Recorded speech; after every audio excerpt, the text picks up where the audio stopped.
Good day, people in the world of tone. We welcome you back to another episode of Chairmen of the Boards. We are here with the great Brian Omilion of Omilion Audio and Grant Klassen of Goodwood Audio.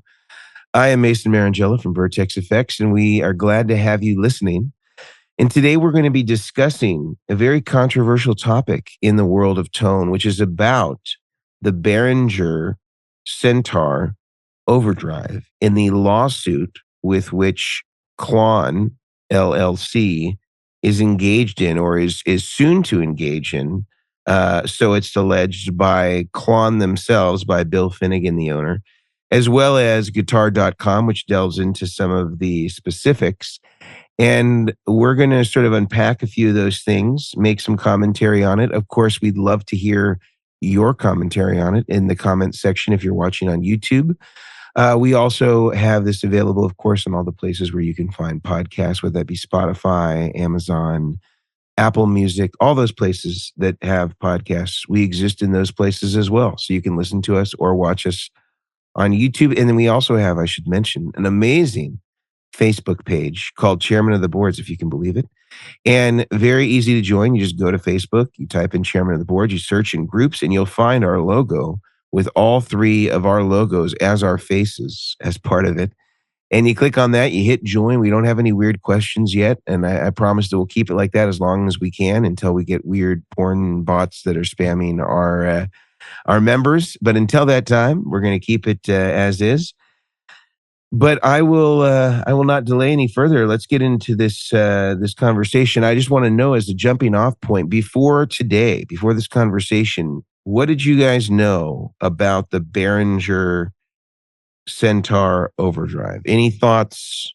Any sort of initial feelings that we might help us all calibrate to, so we kind of know where each of us are coming from as we dive into this topic? Brian or Grant, take it away. I mean, I would say I knew as much about Bill announcing it and seeing it on Instagram. A couple people kind of mentioned it here and there, and I was like, oh, that's crazy, but I didn't really dive into much of the article until when Bill Finnegan posted something on Instagram about it, and then started seeing comments. So it was like one of those, like, is it going to happen? And then it did. And I was like, oh shoot, okay, this is actually happening. And then what's funny though is I didn't even realize Behringer made this pedal. Like, I was just like, oh, okay, cool. You know, what's different from the Centaur and stuff like that? Like, just other companies have done this. So yeah, this is it's newly fresh to me, but it's not a surprise, but it's also a little bit surprising just because of how big Behringer is. I think that it'll be interesting to see. Yeah, I didn't know the Behringer Centaur existed. But I feel like if you are a pedal company that makes gain-based pedals, you have to have a Klon-based circuit. Whether or not it looks exactly like the original is something else. But it's just kind of, you have to have a Blues Breaker, a TS9, a Klon, and it goes on. And so I would be more surprised if Behringer didn't have, or Behringer, I need to say this the right way. I'd be more surprised if they didn't have a Klon-inspired circuit. But this obviously takes it to, or at least Bill Finnegan is insinuating, this takes it to a whole nother level, and a line has been crossed. And what that line is, I'm sure we'll find out. But yeah, didn't know the pedal existed. I saw this as well earlier this week when Bill posted about it on his own Instagram. And my curiosity is now piqued. Yeah. Same. Well, the place where I was starting from, I was aware that this existed. In fact, when it came out, I don't know, a few months ago, I had done a tone consultation, which I think is something we all offer a version of, where somebody can hire us to get on a Zoom call and basically sort of walk them through their signal path and some things they might want to do if they're going to be building their board themselves and they kind of want some expert input. And I remember when I saw it, I actually thought there's a Japanese company, I forget the name of them, that make something that is very similar to this, that it was like a shrunk down Klon style enclosure. And I forget their name. Otherwise, I would be telling you about them right now. but they sort of match the color. I don't think that they call it Centaur, but I think it does have a centaur on it. It's like the little silhouette. And I thought it was that. And the guy said, no, this is this Behringer one, and it's $75 or whatever it was. And I was like, super cheap. And I was like, wow, that's incredible. Yeah. And this is not to say anything about how it sounds. I don't know how it sounds. I don't know how close it is to the original. I don't know. I can't speak to that. But as far as the look, it is very reminiscent of a shrunk down Klon Centaur. Now, the next thing that I want to get into as a topic of discussion is there is there a there, so to speak? Is there precedent for Klon to go after them? And kind of what are your thoughts as far as the sort of the merit, let's say, of the argument? And I want to temper this by saying, as somebody who is manufacturing guitar pedals and has been in some of these negotiations with other bigger brands around the naming of things, this is sort of invariably something that everybody runs into. I know that this has been something that Josh at GHS has run into, Brian Wampler has run into, and many other brands have run into over time. It is just kind of part of being in business. And although in any of these cases it wasn't as maybe obvious as this, I can sort of shed a little bit of light on the sort of on the legal side. And I am no attorney and take any of my opinions on this, at face value based on, my lack of experience with the law. But the main thing I can see that they're going to run into in this, or where I think a challenge is going to be, is that just like with the Dumble folks making Dumble amps, they didn't want to do that. Their hand was forced because they have difficulty enforcing the copyright and trademark related stuff if they're not in the business of selling the products. And Bill Finnegan doesn't really sell these. Like periodically one will show up on eBay that he sells, but it's not emblematic of somebody who's running a business and selling these pedals if they only sell one every so many weeks. Yeah. And so when you have somebody that is making a replica of this, I think the challenge that I could foresee if this does in fact go to court is somebody's going to say, well, where is the business of Klon LLC harmed as a consequence of this product by Behringer being out? Where are they losing money and losing customers if the product is only available once every 3 weeks or once every month or once every 6 weeks in this really defined place in eBay? Is that really actually taking business away from them? And is it creating market confusion because it disrupts their commerce as a consequence? And I think that that's going to be a much harder thing to prove. I think when you look at it, you're like, okay, yeah, this clearly looks like it's trying to be a Centaur. I think the other thing that they can point to is they can say, well, what about the companies like Warm Audio, right? And I'm showing that on screen right now here with my phone. And you can see that the Warm Audio is the exact same die-cast enclosure. And I'll say to folks out there that the enclosure of the Klon is not something that's available off the shelf. This is die-cast. So this means that a company who wants to replicate this, whether it be Behringer or Warm Audio or some of the others that we'll mention, they have to go to China, presumably, and they have to have a die created to match the enclosure of the Klon Centaur. And then that has to be stamped out. And that's a fairly expensive process comparatively to using, the pre-made Hammond style enclosures that a lot of companies make, yeah, or the bent metal enclosures like companies like ours use. Doing it with a custom die is very expensive and does create, some challenges. And if the die breaks, you have to start all over again. And that's not uncommon. And so Warm Audio is tooled up and they've done that and they have an exact replica of the Klon enclosure. And equally, Ceriatone has the same thing and they've been out for a long time. And I don't know that they've done anything to police that stuff. And so Yeah. I wonder if one of the obvious arguments for Behringer is like, hey, there are these 1-to-1 replicas that are out there, and Klon hasn't said a thing to them.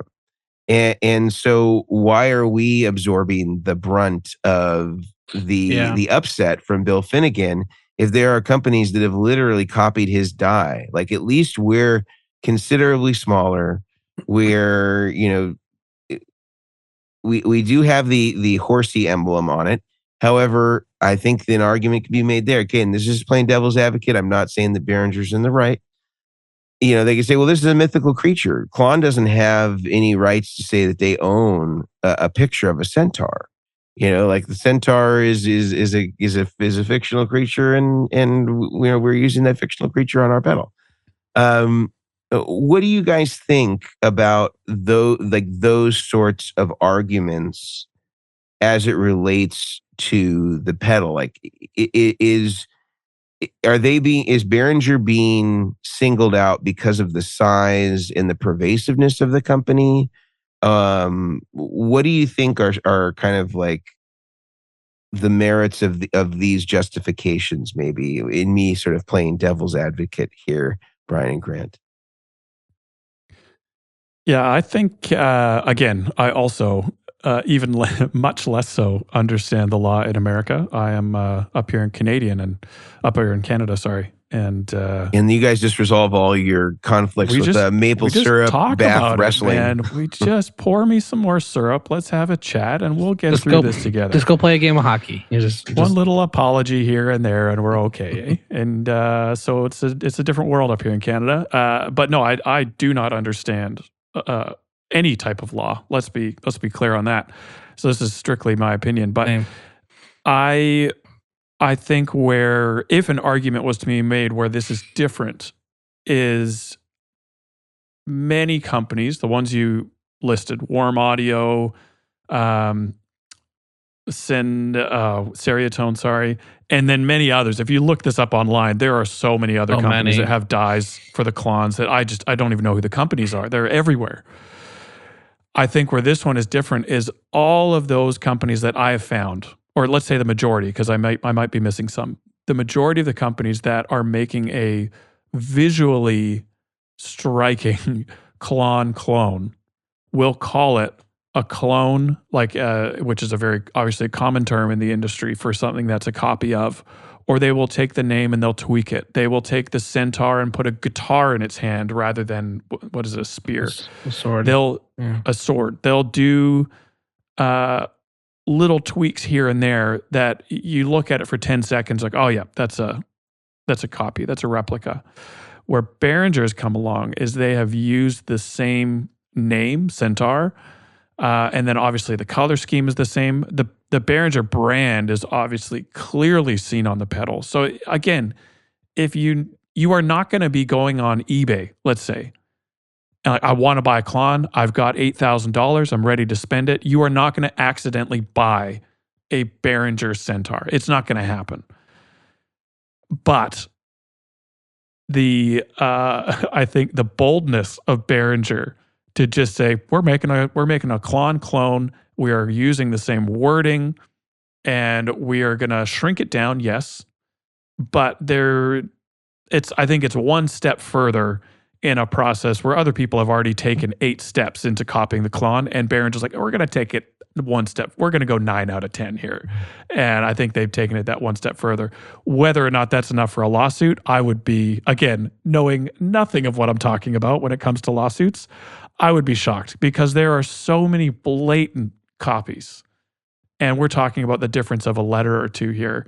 And we obviously haven't gotten into the YouTube video that Behringer launched yet, but based on looks and wording and branding, I don't really see how this is any different than the hundreds, if not thousands, of other clones out there of the Centaur.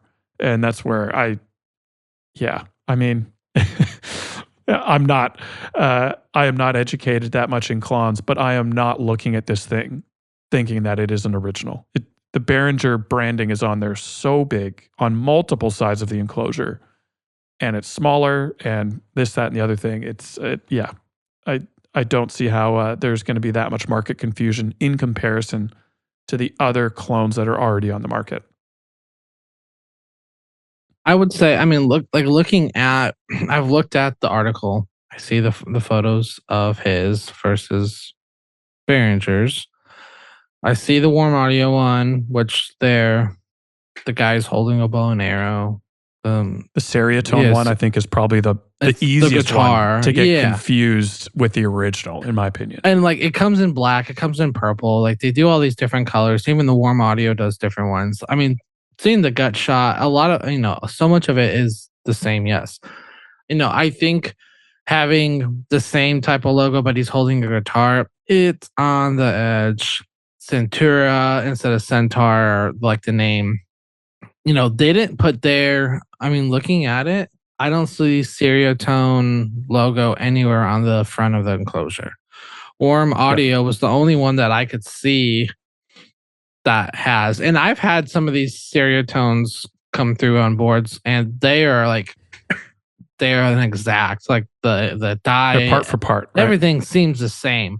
I mean, I remember when we were visiting you, Mason, and you have one in your buckets over there, and like we were looking at it and talking about it, and like it, the weight and everything. I remember like they're very similar. I don't know if it's just because you're talking about my Klon. Yeah, your Klon. Like feeling feeling the weight of the Klon and like remembering like the other, like they were just very close. Obviously, I think you had a silver one. I've seen the black units, which are really cool. I've seen one gold unit. I don't know anything about the level of what's better or whatever more expensive. I think the gold ones are right, the gold horsies or whatever they call it, but I don't know. Like I said, I'm the same as Grant, and like I don't know about all this legal stuff. So it'd be really interesting to see what they say. It definitely could have, I think it could have been an easier battle if he went and did this with Ceriatone or warm audio. Because, I mean, correct me if I'm wrong. Aren't those companies based in the States? I could be wrong. I honestly don't even know. Ceriatone is in Malaysia. Are they really? I think warm audio though is in Texas, maybe. Okay. But I know from what you said in the past, yeah, Mason, that if you have a trademark or a patent, that you kind of have to enforce it to keep it. Yeah, there have been at least no public like this one. There's been no public mention of lawsuits against other companies that have blatantly copied the Centaur. Well, I think if there had been, that we wouldn't see the Centura or the warm audio, devices out there if there were. And I'm curious too, like, looking at the video, and I'm pulling it up here on screen. They talk about the invocation of Bill Finnegan, and I'm just playing it here because I think there's like a little part where they show Bill Finnegan. They show Bill, yeah, and so it's basically like. So in the context of the video, and I'm sort of paraphrasing here because we're playing it, but silently. So you're not hearing, but to paraphrase, the person in the video who's sort of the demonstrator and sort of spokesperson for Behringer and this product in the sort of launch video, he's sort of talking about the history of the Klon. He's talking about the prices and that sort of being a barrier for people to engage with it, and then sort of presents the solution. Like, well, it's unavailable. It's super expensive. Yeah. It's a great sounding device. And the solution is we've got this really inexpensive one that's pedalboard friendly and can recreate the sound. And then he sort of talks about the history of the Klon kind of leading up to that, and talks about, how it was made by this guy, Bill Finnegan, and that it was designed to kind of give you a more pleasing sound at a lower volume, and then sort of explains sort of the dilemma of a lot of guitar players with volume and stuff like that. And I think in Bill Finnegan's address on Instagram, he says, well, they're using my likeness. They didn't have any permission to do that. Mm-hmm. And I think that there's a difference between using somebody's likeness and saying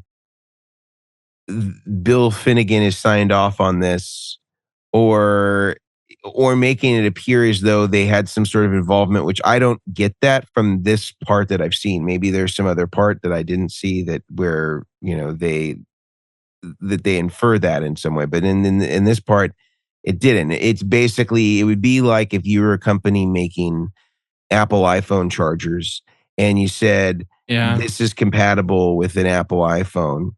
Apple can't come after them and say, well, they're using, our branding to help promote their product. It's sort of like a statement of fact. And it's a statement of fact that Bill Finnegan was the one that was sort of behind, or at least I think now it's kind of come out that he didn't design it, but he hired somebody to create the design that he wanted, sort of thing. I think that's the story. But nevertheless, the mind behind the product, I think that they're kind of just giving a little history lesson here. And so I could see that as being an argument that would be made by the Behringer team, which is like, well, we're not saying that he was involved. And I think Bill goes and says, well, I wasn't consulted on this. I wasn't, involved in the designing aspect. I think that they would go back to like, well, did Ceriatone involve you? Did Warm Audio involve you? Or fill in the blank companies that are making these Klon replicas that really do look like a Centaur. And then again, to the name Centaur and the logo, it's like, I don't know if that logo is something that like, if he paid somebody to draw it and it's exactly the same on both, maybe there's a case there, because as you said, Ceriatone sort of modified the look to sort of have the Centaur holding a guitar, instead of the sword. I don't know if this is sort of like some sort of image that's been in existence that was pulled from somewhere, or an illustrator drew this and then they're just grafting it. They might have something there. But I think as far as the name Centaur, I don't think they have anything there, because it would if I called my device something else that was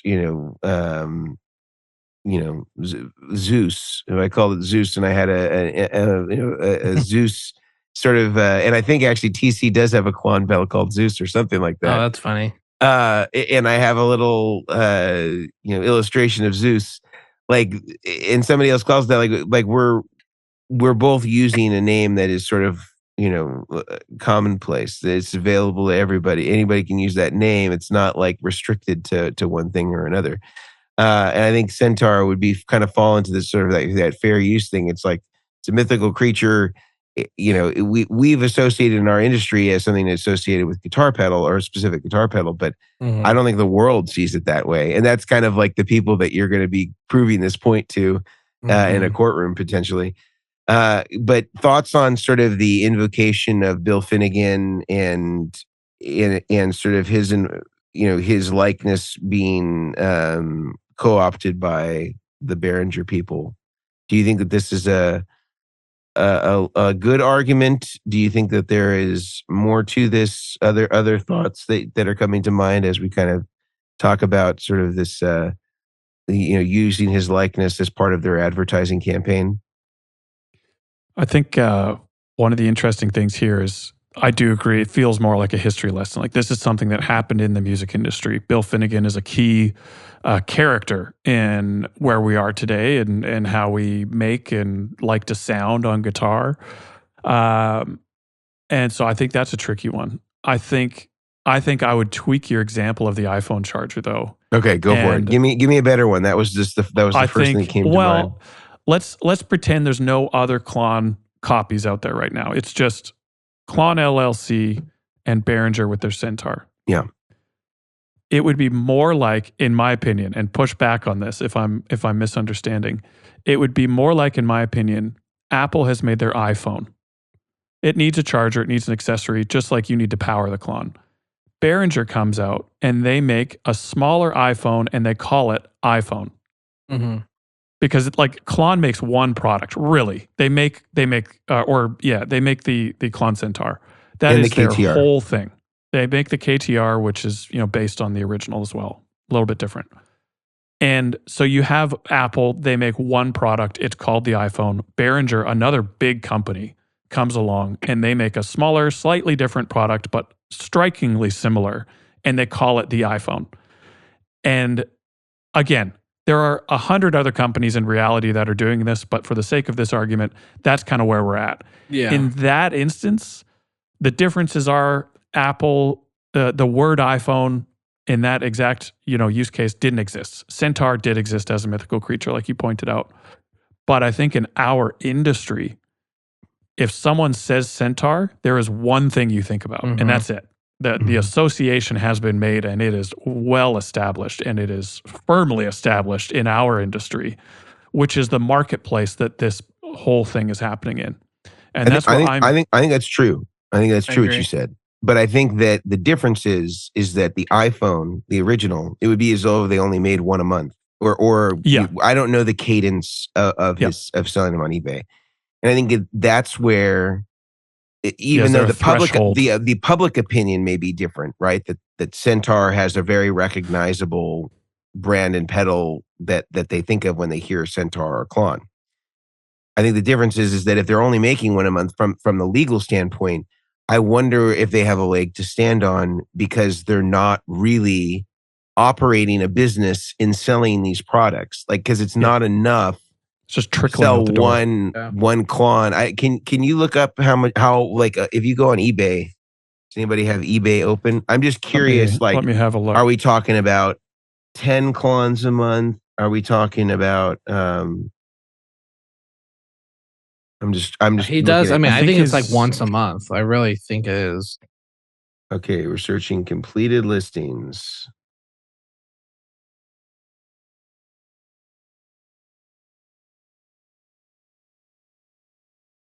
I don't even know what he has. He has a page. I just can't remember. Name. Yeah, I think it's in his post. I have it. It is Klon Direct Sales. Yeah, let's see.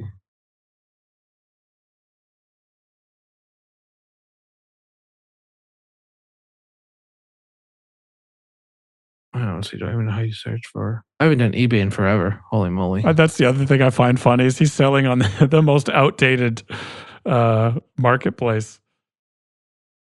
Well, while we're looking this up, one thing that I've been thinking about. Okay, 17 sold. Did you find it? Yeah. I don't think I can find it because I'm in Canada. It's giving me issues here. I'll just put it in the group in this chat we have on here. In the Zoom. It says he's sold 17 of them, but I can't see any of the sales. So you can't see a time frame that could have been over the last 10 years. Let me see. 100% positive feedback, but okay, let's see. I can't see. At least for me. But what I've been thinking about is this. Yes, it's kind of off the wall. The whole them talk. The thing is this: they're talking about the back history of the pedal. They have to say his name. They can't say some guy designed. Everyone knows it was Bill. Everyone knows. I get them showing his picture, talking about how much they skyrocketed in price and everything. I get that they're giving a history, a backing history of the pedal. I think if they would have changed the name, I think if the name would have been changed a little bit, or the logo would have been slightly different, it was holding something else. I think there could have been, he could have let it go. But regardless, there is plenty of people out there that I know. If he wins this or not, it doesn't there are people out there that are not going to go spend $5,000 on a Klon Centaur. They're not. There are plenty of people. They'll go buy the Centaur, or they'll go buy the Behringer, or the Warm Audio. The copies. Or the copies. I would never buy one. I've had multiple KTRs. It's a great pedal. Yeah. But what some of these pedal costs and stuff are, I just think it's insane. So I think Behringer doing a pedal at what, $79.99? 75. 100 times less than what you would probably buy one for. See, and like, I mean, these are different markets. It's like this. Oh, okay, I can't go buy the Behringer one, so I'll go buy the warm audio one. Oh, I can't buy the warm audio. I'll go buy the Centaur one. Like, there's so many options out there. I would say there are more options of me buying more affordable pedals than there are for me going and buying a real Klon, because putting them side by side, he's done those tests, and I have nothing against Bill. I've never met him. Seeing the videos, I think it's just like a logical standpoint of seeing, like, he'll do these videos where he'll A, B, two original Klons, and then he'll do like A, B, C, D. He'll do two KTRs, one with his new diodes that I guess he had to start using, and one with the old diodes, the original ones. And like, listening to them, they all sound the same. Like, they all sound really, they all sound really, really blasphemy. close. Yeah, I mean, personally, I mean, his perception of them, he's trying to show you that the old diodes and the new diodes sound the same. So seeing people come out with having an OG one that they rented or they borrowed from a friend, and one of these clones, and them doing an A/B comparison, blind tested, like, the amount of people that are like, that they're like, I can't tell the difference. I don't know. I think it'll be really interesting to see. The $75 thing is crazy, and it allows people to at least try the pedal. But when it comes from a standpoint of they're profiting off of, the likeness of him and stuff, that gets a little okay. It looks like it's roughly about one a month, in from what I can see, and in the kind of $2,000 to $3,000 range. Oh, okay. So less than what it. They're bidding, right? They're bidding on it. They're bidding on it, yeah. So it looks like the auctions start at $100, and then they go for what they go for. And they look like they're mostly gold Centaurs, from what I can see. Yeah, his Instagram shows a lot of golds. Yeah, but in any case, so I think that the challenge is going to be, if it's that cadence and it's one, and it looks like it's just one pedal, how is he going to show that that this product is hurt because he doesn't really manufacture this product anymore? Like, I think, to your point, Grant, it would be I think a case closed thing if this were in production and being made and sold to dealers or sold to his website. He's selling 10 to 12 a year right now, according to this. I don't think it's enough to say that it's creating damage to his brand, because all of the sales of it most of the sales of the Klon are occurring between owners. It's all secondhand. Yeah. So I think that that's going to definitely be a barrier. I think another barrier is that Behringer is not based in America. And although they're selling it in America, they would have to, like, let's just say they win the suit. This would, I think, only apply to sales that occurred here. And you'd still have the rest of the world, or they'd have to go and issue suits in those respective places. And the other thing is that Behringer is a very big company. They own a lot of stuff. They have a lot of resource. Lots of resource, yeah. And a lawsuit like this, minimum $100,000, minimum. Really? Just to even start the process, minimum $100,000. He's got to be, and so Klon would have to be, Bill Finnegan would have to be ready to spend $100,000 to do this, to even get the ball rolling on this.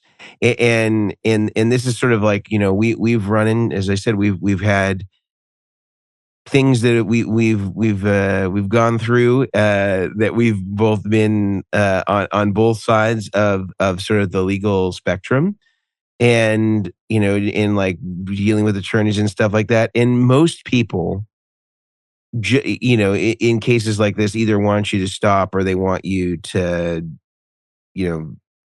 just discontinue. They basically want the least resistance, the path of least resistance. Because everybody knows that as soon as this escalates further than that, both sides are taking a risk, and it's going to cost them a minimum of $100,000 to figure out. And most companies are kind of like, that's not worth it. It's easier for us to stop. Of course, the thing that I think from a business standpoint, again, and Bill Finnegan is a really interesting mercurial character who is not motivated by money. It seems similarly to Dumble. Those guys wanted to cash in, they would just be licensing this stuff because they would make an insane amount of money because people just love this product. And if they said to Ceriatone and to Warm Audio and to Behringer, and they said, listen, you're using our look, you're using our style. We established this long ago, and we're okay with that. But you need to pay us a licensing fee where we get 7% of, or whatever the number is, of net, and Yeah. and you have free use, so we won't stand in your way, and you do your thing, and they would be sitting on a gold mine because there'd probably be more players that would come into the fold if they knew they could do that. Yeah. But this is all a consequence of just the scarcity of that pedal and the expense of that pedal. And it opens the door to people like Behringer to come in and make an $80 version of the product that's smaller, more pedalboard friendly. Again, we're not even talking about the sound yet. I have no idea how the Behringer one sounds, or if it even sounds like a Klon. It may not sound like it at all. And in that case, it's sort of like, who cares?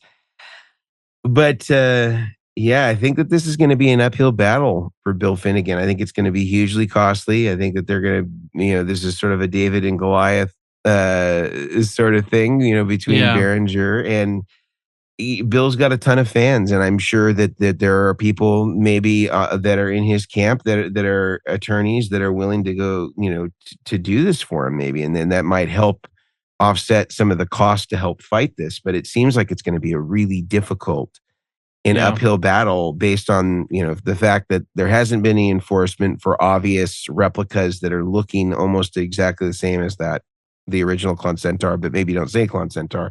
This one says Centaur Overdrive. It has a Centaur on it, but is, if put next to a Klon, I don't think anybody would mistake it. And anybody who would be serious about buying a Klon Centaur would not mistake one for the other. And certainly the price would be some sort of giveaway that something was wrong. And beyond that, Bill is not actively selling as a business the original Klon Centaur. He sells one on eBay, as you said, roughly every month, maybe even more or less frequently than that. Yeah.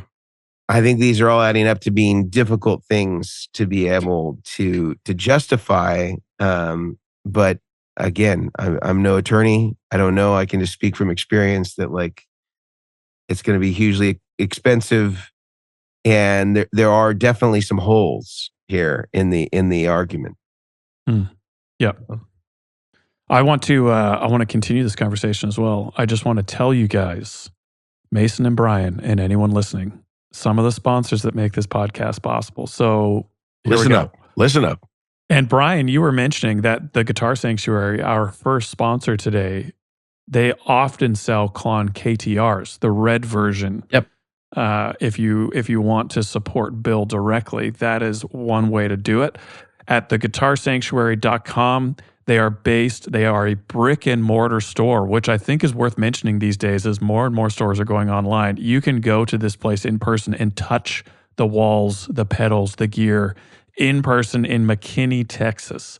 And you can chat to any of the team there. I always end up talking to Brian, a different Brian than the one on this podcast, Brian Meter, and he's very helpful. You can also text the store and ask questions that way. If you are just feeling a little shy that day, you just want to text in, you can do that. Ask about gear.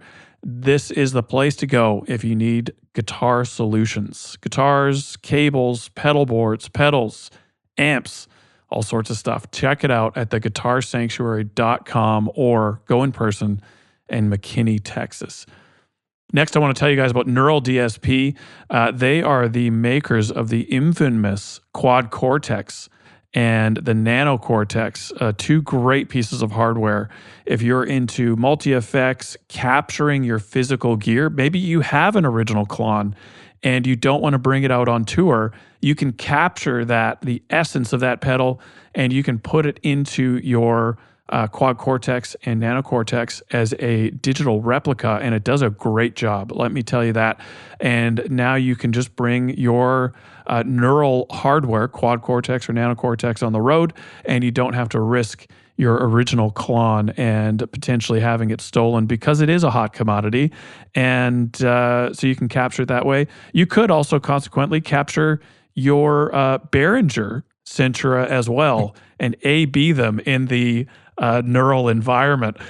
Neural DSP also does a whole suite of plugins, software, and this stuff is great. I use it as well on my own videos, and when I'm just trying to plug something up really quickly, and they sound great. They have a whole range from different artists and different amp suites and all sorts of things that kind of come in with those plugins, including other pedals and sounds and presets and all that. If you want to check out these plugins, I recommend you do. Use the code Chairmen, CHAIRMEN, and you can get 30% off any plugin that is 90 days or older. And more, you can take these plugins and put these onto your hardware, the Nano Cortex, the Quad Cortex, and you can, again, take those on the road with you and incorporate them into your rig. Lastly, I want to tell you about BTPA, or Bestronics. And I was just emailing Brad this past week. I needed some square plug XLR connectors, and he was able to hook me up. They're good, man. Those I'm are a big amazing. fan. I love Right? those. They are expensive, but they are worth it. I used to use a different brand, Switchcraft, and then Brad sent me a couple of samples to check out. And as soon as I picked them up, I was like, these are the ones. Like, this is it. And the square plugs are actually a few cents cheaper than the Switchcraft ones, believe it or not, and infinitely better. And so I'm a huge fan of Brad. Brian has one of these things on screen right now that you can get from BTPA. And Brad is so helpful in finding you the parts you need to finish off your rig, whether it's bolt connectors, cable, looms, patch panels, giving you advice on other part numbers to try and experiment with depending on your needs. He is an encyclopedia of knowledge and part numbers when it comes to rigs. And so you need to check out btpa.com. If you like saving money, use the code DACHAIRS, DACHAIRS, and you'll get 10% off your order at btpa.com. I will throw it back to you, Mason. I can see you put a link up here. Why don't you tell us what's going on? Yeah. So I just actually figured out, I did look it up. I was wrong on the pricing. They're going for much more than that. They're going between $6,000 and $7,000 for the Klon Centaurs. And it looks like it's still the one a month cadence roughly is about the same. So it seems like there was one in April, there was one in March. I didn't see that there was one in May, but these are 6,200. Holy. Yeah. So one was 6,200, one was 7,600. So they're going for quite a bit more than $2,000. And yeah. Nice photos though, with the leaves in the background. I'm not opposed to the foliage. Yeah. I think that probably fetches another few $100s. It's not potpourri. Yeah. Is it potpourri? Maybe I'm mistaken. Similar. Yeah. I'm no botanist. So anyway, just looking at the completed listings here, free shipping. I can see if I can pull it up here on my. I mean, for 6,200 to have free shipping, that's a good deal. It would be fun if you charged like $15 shipping. Yeah, so this one was 6,200 as an example, but yeah, they're definitely expensive. I mean, it seems as expensive as somebody who's selling a used one. So there's really not much of a price difference. But again, I think this proves the point that there's not really an active. This is not really an active thing. It's happening once a month. I don't know. Maybe they're saying in terms of sales volume because it's fetching so much. Maybe this is a livable wage for Bill Finnegan to get $6,000 or $7,000 a month to run his business, and it costs him a few $100s to make these or whatever it costs him. I don't know. But in any case, I still think it's going to be a very difficult legal battle if it is something he wants to pursue. But, and again, as I said, Bill Finnegan is known to be mercurial, and maybe he doesn't care. Maybe it's just like, on principle, he's just like, I'm going to go after this guy and I don't care what happens. And again, there may be some really big fans of his work that are willing to help him with this endeavor and, just want to support what he's doing, and they're going to offer their legal services for free in order to, at some reduced rate in order to kind of help him with this. But I think maybe that's how it came about. I mean, this is completely off the top of my head and is not based on fact at all. But I wouldn't be surprised if you think about his clientele. Lawyers are up there. People that are buying original Klons are, they're buying PRSs and original Klons. Mm-hmm. And I would not be surprised if one of his customers, who is a trademark or patent lawyer or very experienced in that area, came to him and said, there's a case here. Yeah. And maybe they struck a deal for, one Klon a year for the rest of this lawyer's life, and he'll pursue the case for him. But I wouldn't be shocked if that was the thing. Because Bill has had opportunity every year for the past, since blatant clones have been coming around, 10, 15 years, to pursue a lawsuit. And as far as we know, it's not a common thing. Let's put it that way. And now all of a sudden this is one. So I'd be curious if it came about that way. A lawyer approached him and said, there's a case here. What do you think? And, here we are. That could be as far from the truth as any other theory, but it wouldn't surprise me knowing his clientele and the people that buy these pedals. Yeah. My guess, this is just my guess based off of yours, my theory, conspiracy theory.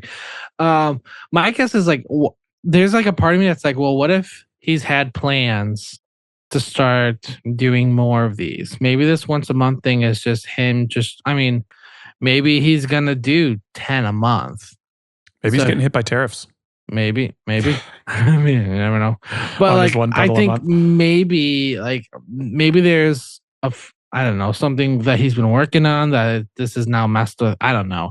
There's so many reasons. Like I said, I don't know him, but it'll be really interesting to see how this goes about and how it gets settled. Yeah. Maybe he's making an analog delay called the Centaur. And he just really needs that name to be freed up. Yeah. Centaurs. It'll be interesting. I guess, and you would, again, Mason, I think between me, Brian, and yourself are the only one with practical experience in this realm. Let's say the lawsuit I think he said he filed it at the end of May. Yeah, May 30th. What kind of time frame are we looking at? I know you can't predict. Well, they'll have some sort of deadline to respond, okay. and I'm sure that it's, I guess I can't say that I'm sure, but it's likely something like, they filed a lawsuit. They gave some sort of demands. They're saying 90 days or whatever. Yeah, like you need to, discontinue the production of this item, and then there may be something in there where they're asking them to disgorge funds based on the units that have sold. So that basically means that like they would say to them, again, this is just me theorizing. I have no idea if this is what they asked, but it wouldn't be uncommon for them to say, and we want, this percentage of your profits, to come back to us because of this, use of our likeness, and basically almost treating it like they're paying a royalty as a penalty for selling the product. But backdated. Yeah. Yep. Well, and so they'll ask them to turn over their books. They'll ask them to show, things like, like their units like manufactured, maybe like a profit and loss based on, what they've sold, sort of thing. And usually it'll be some percentage of the profit that they made, which on these I'm sure is going to be razor thin because of the cost. It's $75 at market. I can't imagine the margins are huge. Well, my experience in the law from watching Suits yes, thank you, is anything to be spoken on. What's going to happen next. You another Meghan Markle apologist? I wouldn't say I'm an apologist. I'm Meghan out of this. Well, I have a funny story about her when you finished. Okay. Well, what's going to happen next is Mr. Behringer is going to hop on his private jet, dressed in dark clothes and sunglasses. He'll have a security crew around him. He's going to land then in his helicopter on Bill's front lawn. There's going to be a briefcase with an undisclosed amount of money in it. And they're going to settle the deal that way. Bill will turn him down, and then this will escalate. Then movie rights come into this, and the whole thing just gets way bigger. And I think we're going to see this in Hollywood. I just want a TV. I want this a TV show. I want this to be a TV show for sure. Oh, it'll be on the Hallmark. What's the Megan story? The Finnegan Chronicles. Who will play Bill Finnegan? You know, which actor? Antonio Banderas, obviously. Of course.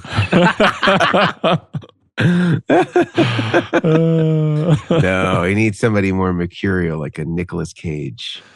But then there's going to be so much yelling, and I just can't. I couldn't watch it. I couldn't. Maybe he's a yeller. Maybe. Maybe.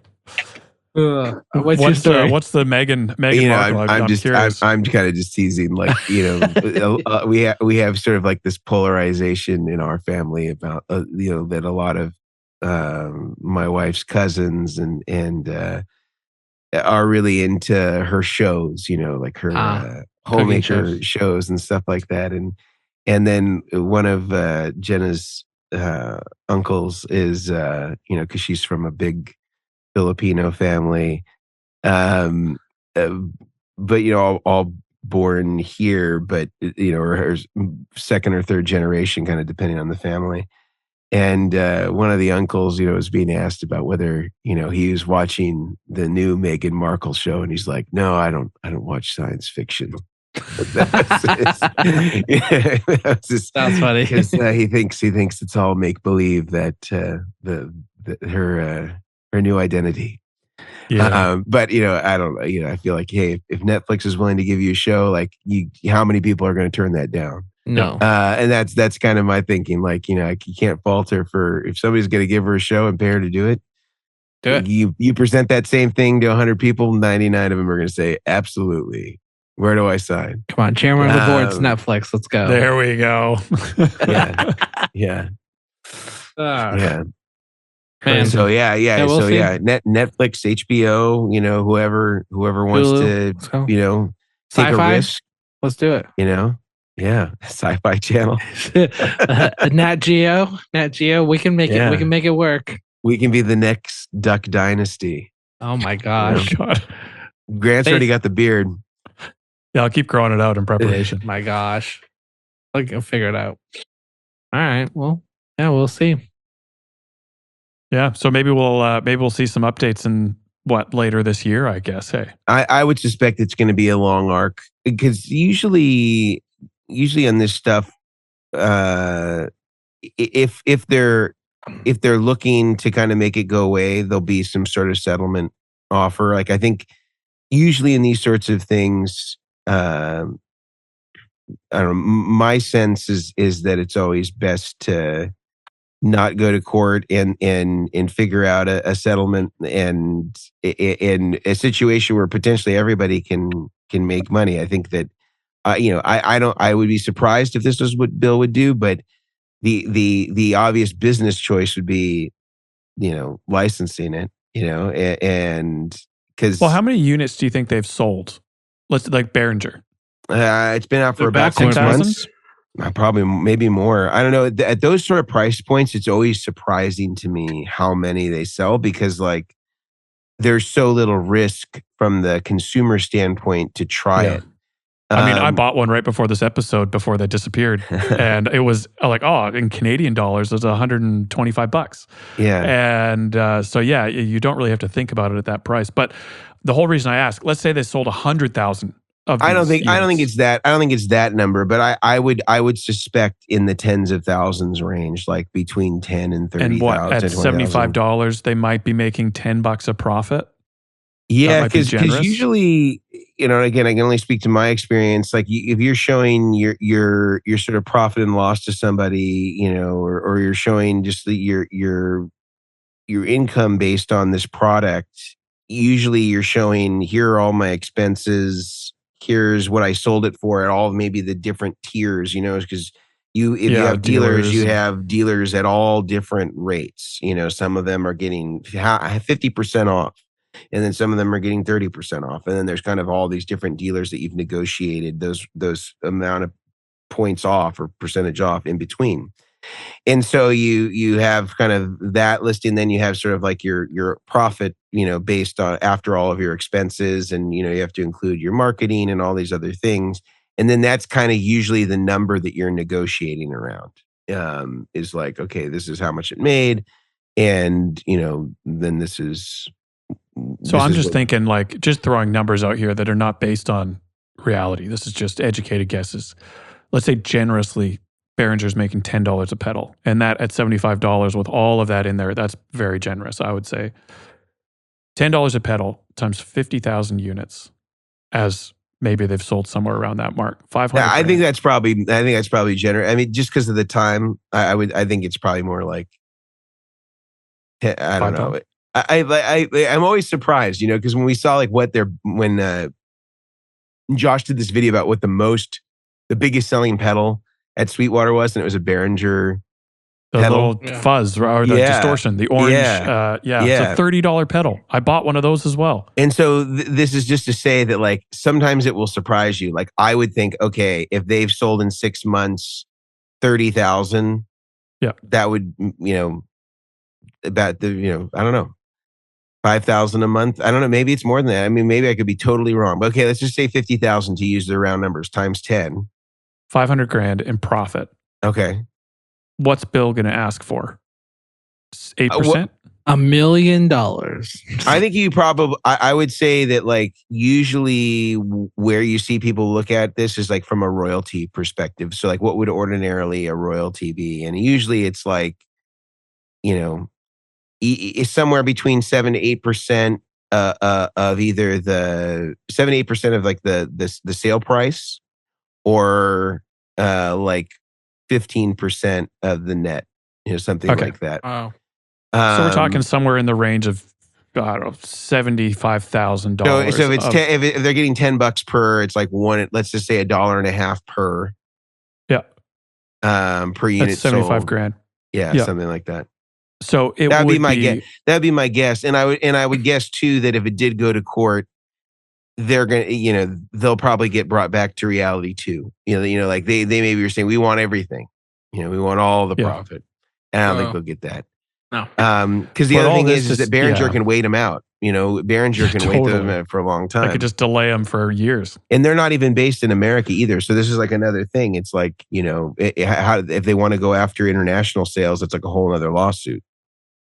And then we go back to the private jet, helicopter on the lawn, and the briefcase full of money. Maybe that's the most realistic way forward. I don't know. And then Harvey Specter actually walks out of the helicopter. Imagine they hired him. They hired him to deliver the briefcase. Yeah. This is interesting. The only reason I was going through that whole thing is I'm curious, even from Behringer's point of view, if they do more the licensing approach, even for them, it's not really worth it necessarily to take it to court if it's going to cost in that range, like what you're talking about, 100 grand plus, then just making this go away for the sake of one pedal. Oh, let me put it this way. I think Behringer is well versed in this, because this isn't the first time this has happened to them. This is basically what their pedal division, or I guess Pro Audio too, their whole brand is sort of based around replicating, sort of iconic pieces of gear for really low prices. Yep. And this is, I'm sure they've been embroiled in similar things before. And I'm sure to them, they're just looking at this like, we know what to do. We know what to do. We have the right attorneys. We know how to play it. And, I think that the X factor though, is that they're probably generally dealing with businesses that have some backstop to kind of like, what's sensible.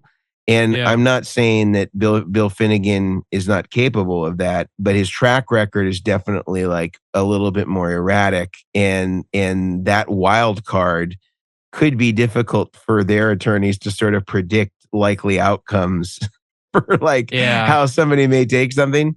I don't know. I guess you'll get to see how reasonable he is, but I could see where Bill Finnegan, this is his baby. This is like kind of the product that he sort of, has been there from day one and has assembled, I think, the majority of them himself, with exception to the KTRs.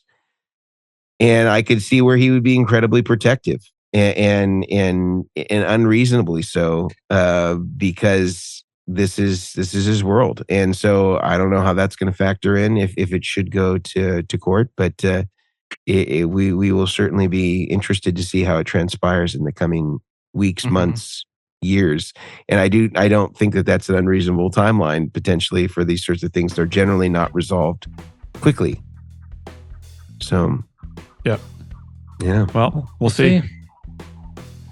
Well, gentlemen, I think that concludes our conversation today about the Behringer Centaur and the Klon Centaur, and I hope that there can be an amicable understanding amongst them all that feels mutually beneficial. I'm not optimistic that will happen, but I hope that will happen. Yeah.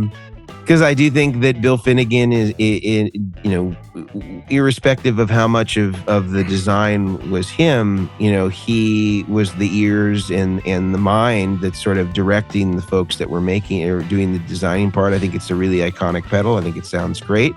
Yeah. I own one, and I've owned one for many years, and bought on Craigslist in Alameda, California, and probably even before 2010, I think.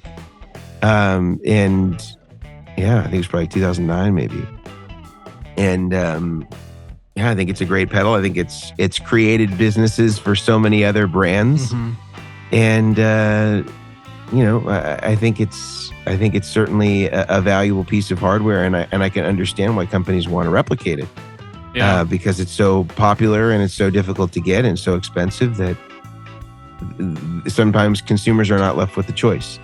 Yeah. So it'll be interesting to see how it transpires. I appreciate everybody for being here. Grant and Brian, thank you for being here. Again, the best way you can help us, if you enjoy our podcast, join our Facebook group, be part of the conversation, ask questions, post pictures of your rig, ask for troubleshooting advice. We're all there.